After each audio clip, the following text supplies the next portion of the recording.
Mes frères et sœurs, Dieu vide toujours avant de remplir. Il ne peut remplir ce qui est rempli.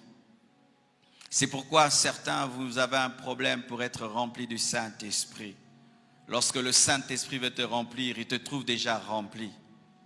Il te trouve déjà rempli de toi-même, rempli de ton intelligence, de ta connaissance. Et il n'a que faire dans ta vie. Pas parce qu'il n'est pas puissant, mais parce qu'il n'y a pas de place pour lui. Ce sont les personnes vides qui sont remplies du Saint-Esprit. Les personnes pleines ne sont pas remplies du Saint-Esprit. Une personne pleine, c'est une personne orgueilleuse. C'est une personne satisfaite. Une personne qui n'a pas faim. Une personne qui n'a pas soif. Une personne qui pense être quelque chose. Mais une personne qui dit « je ne suis rien, je ne peux rien, je ne connais pas, je ne sais pas », invite le Saint-Esprit. Car le Saint-Esprit aime la faiblesse. Le Saint-Esprit aime le manque. Le Saint-Esprit aime ceux qui disent « je n'ai rien » pour qu'ils deviennent le tout dans leur vie. Tant que Pierre pensait pouvoir, l'Esprit de Dieu ne l'avait pas rempli. Mais le jour qu'il a compris qu'il n'était rien, alors ce jour-là, il pouvait être revêtu de puissance.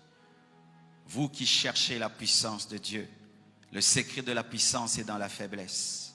Vous qui cherchez la plénitude du Saint-Esprit, la plénitude du Saint-Esprit dans le vide, ce sont les personnes qui sentent un grand vide, qui sont remplies de l'Esprit. Remarque, quand est-ce que tu pries le mieux? C'est quand tu sens un vide. Quand est-ce que tu passes beaucoup de temps devant Dieu? C'est quand tu sens que tu n'es rien. C'est quand tu pries beaucoup.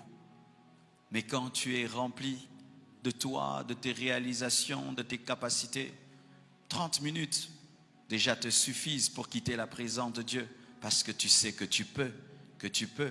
Mais quand tu regardes un défi, tu te regardes, tu dis « je ne peux pas ». Tu n'es pas pressé de quitter la présence de Dieu.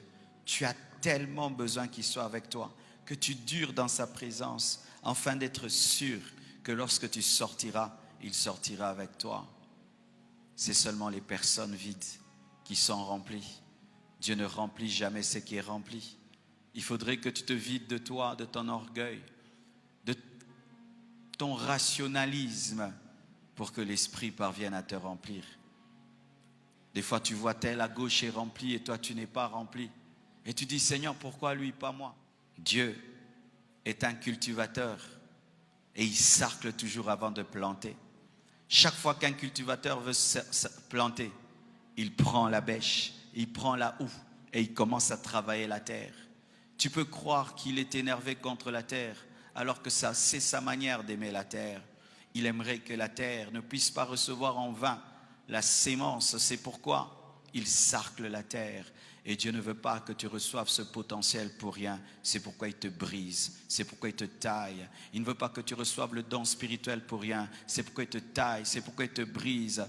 Il sait que s'il te donne un don de miracle sans te briser, ça va te tuer. Il sait que s'il te donne un don de puissance sans te briser, ça va te tuer. Il sait que s'il te donne une grande intelligence sans te briser, ça va te tuer. Il sait que s'il te donne un don de révélation sans te briser, ça va te tuer. Il sait que s'il te donne la richesse sans te briser, ça va te tuer.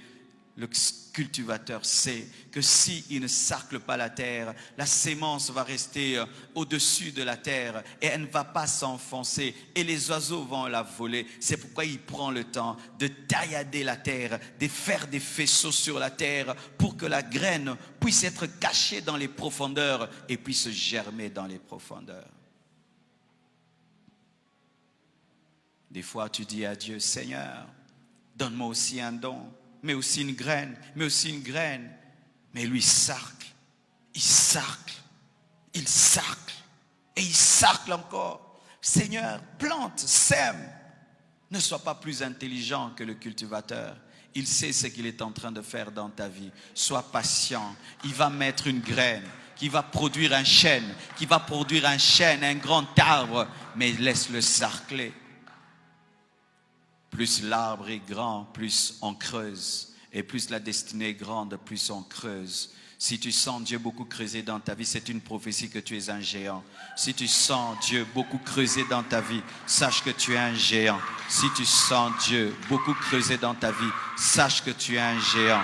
Et des fois, tu penses que Dieu ne t'aime pas, alors que c'est sa manière de t'aimer. Il sait que tu es un géant, et un géant doit être profond. Cette construction que vous voyez va s'élever. Elle sera peut-être le plus grand immeuble de tout ce quartier. Mais souvenez-vous qu'on était en train de creuser. Ce n'était pas beau, mais c'était profond et puissant. Ce n'était pas bien, mais c'était bien. C'était bien pour l'architecte. Ce n'était pas bien pour nous. Pareil aussi, tu n'aimes pas ton école, mais Dieu aime ton école. Oh!